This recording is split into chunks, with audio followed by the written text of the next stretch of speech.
On the 1st of August, 1838, slavery legally ended in Jamaica, and the British government paid out £20 million in compensation. Not to the people who had been enslaved, to the people who had owned them. Every one of those payments was written down, claimant by claimant, estate by estate, parish by parish. The records still exist. You can search them by surname.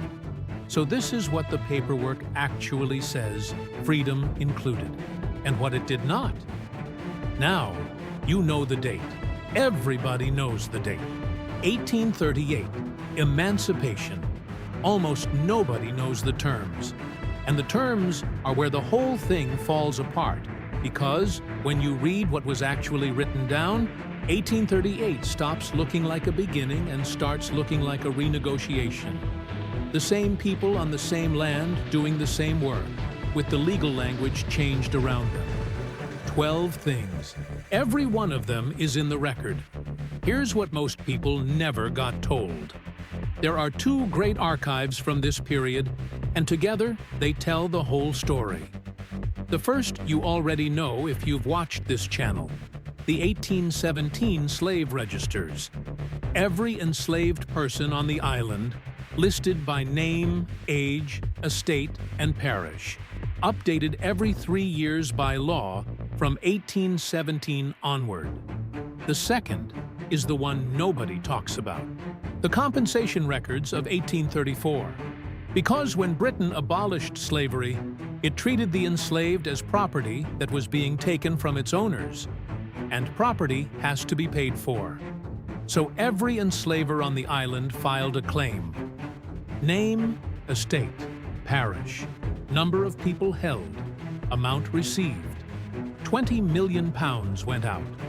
Jamaica took the largest single share of any colony, roughly £6 million for around 310,000 people. Those claim files are digitized, they are searchable, and they are, in a strange way, the last document in which your ancestors appear before the record goes quiet, counted one final time on the way out. So, 12 things, counting down. Stick around for the top 3, because they're the ones that explain everything that came after. Number 3 happened 27 years later and proved nothing had been settled. Number 2 cost Jamaica something most people don't realize it ever lost. And number 1 is about that £20 million, specifically about who finished paying for it and when. I'll tell you now that the answer is inside most of our lifetimes. Before we start, tell me your parish in the comments, and your surname if you want. That comment section has become a map.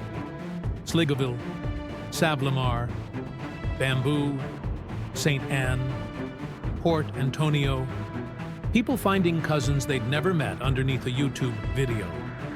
If your family was on this island in 1838, and if you're Jamaican, they were, this is your history specifically, not general history. Yours, all right. 12 down to 1. 12. The date itself. Start with the thing that isn't true. Slavery was abolished by Act of Parliament in 1833. It took legal effect on the 1st of August, 1834. And on that day, almost nobody in Jamaica became free. What actually happened was that around 300,000 people were reclassified. They stopped being slaves and became apprentices, a legal category invented specifically for this moment, which required them to keep working, unpaid, for the same people who had owned them. Field workers were assigned 6 years of it, others 4. So when Jamaicans say freedom came in 1838, they're right. And the 4 missing years are the first thing the records show that most people have never been told.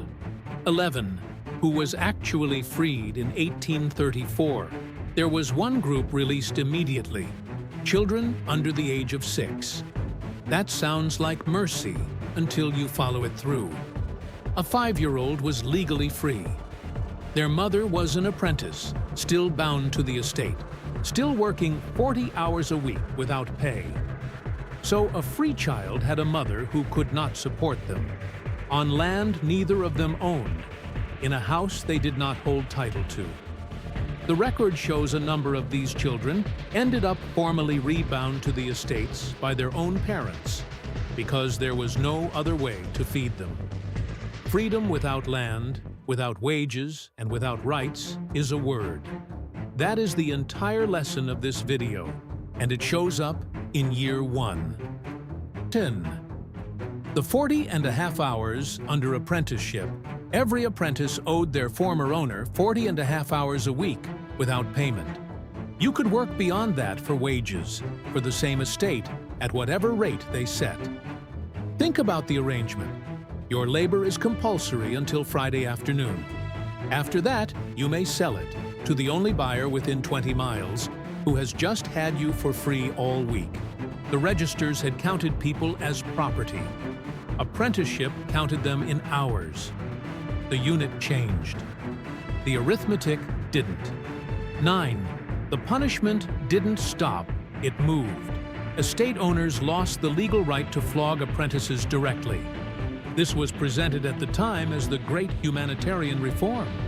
What replaced it was a system of special magistrates, officials sent from Britain to hear complaints and hand down punishment. There were around 60 of them for the whole island. They were paid poorly, they traveled constantly, they were housed and fed by planters, and they heard cases brought overwhelmingly by planters. Punishment moved into workhouses. The treadmill, a rotating wheel prisoners had to keep stepping on or be dragged by the wrists, became the characteristic instrument of the apprenticeship years. The whip left the field and moved indoors, and the paperwork got better. Rehook, and that's still only the first 4 years. It's what happened after 1838 that decided the next century. And number 8 is where it starts. 8. No land. Here is the omission that shaped everything. Emancipation transferred no land, not an acre, not to anyone. The estates stayed with the estate owners. The compensation money went to the estate owners. And roughly 300,000 newly free people were released onto an island where every piece of cultivated ground already had a title on it. The response is one of the most remarkable things in Jamaican history. Baptist missionaries, William Knibb in Falmouth, James Phillippo in St. Catherine, began buying land and reselling it in small lots to freed families. Sligoville, founded in 1835 in the hills of St. Catherine, was the first free village in Jamaica. Sturgetown followed. Then, dozens more. Those villages are still on the map. If your family is from one, that is not a coincidence of geography. It is the direct, physical evidence of what emancipation refused to provide, and what people built anyway. 7. Rent on the house. You already lived in 1838. Apprenticeship ended, and estates immediately introduced something new. Rent. The huts people had lived in for their entire lives, and the provision grounds where they grew the food that had kept the plantation fed for a century. These were now the property of the estate, and continued occupation required payment. Frequently, the rent was set to match or exceed the wages on offer. Sometimes it was charged per person in the household rather than per house. The purpose was not really income. It was to make leaving unaffordable and staying compulsory. The word for the relationship changed from ownership to tenancy. The gate stayed shut. 6. The laws that replaced the old laws. Within a few years of 1838, a body of new legislation appeared: vagrancy laws and master and servant acts. Vagrancy laws criminalized being without visible employment. Master and servant legislation made breaking a labor contract a criminal matter for the worker and a civil matter for the employer. Read those two together and the design is obvious. Refusing plantation work at plantation wages could make you a vagrant.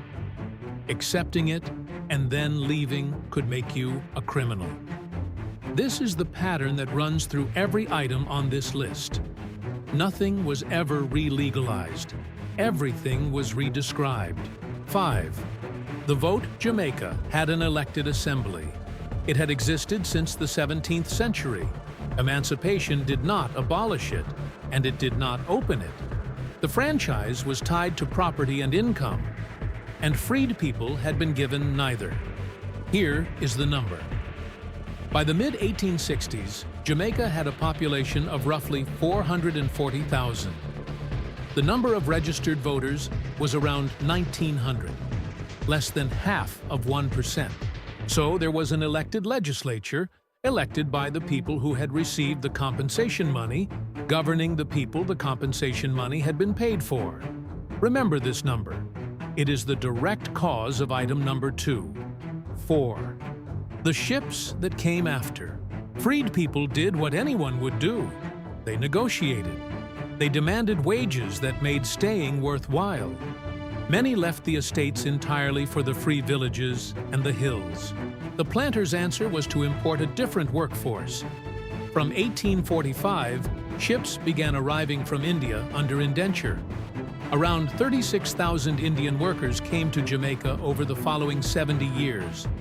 Chinese laborers came too, and so did liberated Africans. People taken off intercepted slave ships by the Royal Navy and delivered to Jamaica as indentured workers. They were not brought because there was no labor. They were brought because there was labor that had started asking for a price. That is the mechanism by which wages were held down for the rest of the century. It's also why Jamaica's population looks the way it does today, and why the national motto reads, "Out of many, one people." Re-hook. So, no land, no vote, rent on your own house, and a shipping program to keep your wages low. 27 years of that produces number 3. 3. Morant Bay, 1865, October 1865. St. Thomas, in the far southeast. Paul Bogle, a Baptist deacon from Stony Gut, walked a delegation of small farmers to the courthouse at Morant Bay over land disputes and the denial of justice in the local courts, 27 years after emancipation. The response was overwhelming. Governor Edward Eyre declared martial law. Around 440 people were killed. 600 were flogged. 1,000 homes were burned. Bogle was hanged. George William Gordon, a mixed-race member of the Assembly and a landowner, was arrested outside the martial law district, transported into it, tried and executed on evidence that would not have convicted anyone. Both are national heroes of Jamaica today. Morant Bay is the proof. If 1838 had actually delivered freedom, there would have been nothing to march about in 1865. 2. What Jamaica lost because of it. Here is the part almost nobody knows. After Morant Bay, the Jamaican Assembly, that body elected by 1,900 men, met and voted itself out of existence. They were afraid. They looked at the numbers, understood that any widening of the franchise would end their control, and chose to hand the entire government of the island back to Britain rather than share it. In 1866, Jamaica became a crown colony. Direct rule from London. No elected legislature at all. Jamaica had possessed a form of representative government since the 1660s. It lost it in 1866, not to a foreign army, but to its own landowning class, as a consequence of freed people asking for justice. And it would not be fully restored until independence in 1962. 96 years. That's the real cost of the moment. Not just what freedom failed to give. What the demand for it was made to forfeit. 1. The 20 million and number 1. The money. 20 million pounds, paid out from 1835. Roughly 40% of the entire annual budget of the British state. The largest payout in British government history at that point, and it would not be exceeded for nearly a century. Britain did not have 20 million pounds sitting available.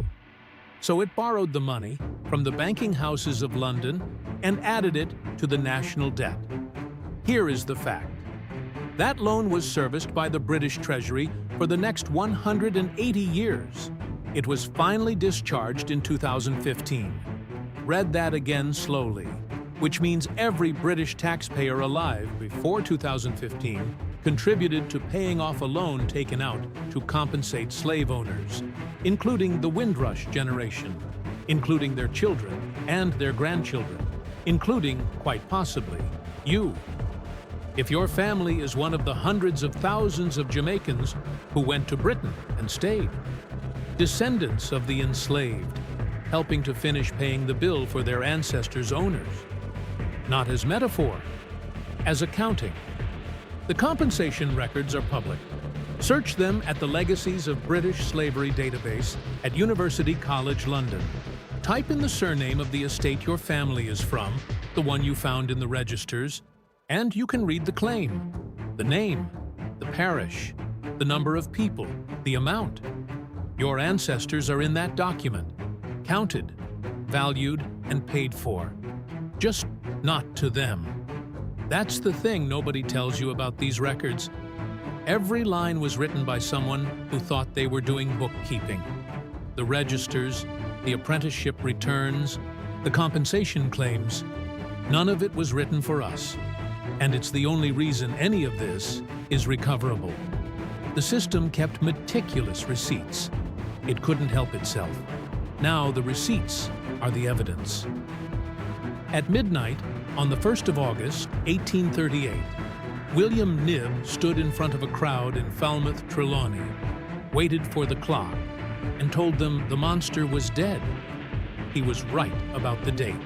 The 12 things on this list are what the monster left behind, and that is worth knowing, not to take anything away from that night, but because what your great-great-grandparents built afterwards, they built with none of it. No land, no wages owed, no vote, no compensation. They built the free villages anyway. They built Jamaica anyway. Put your parish in the comments.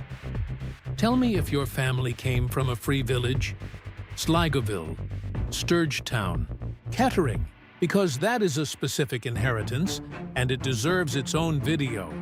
Your family was counted in those books. It's about time somebody read them back.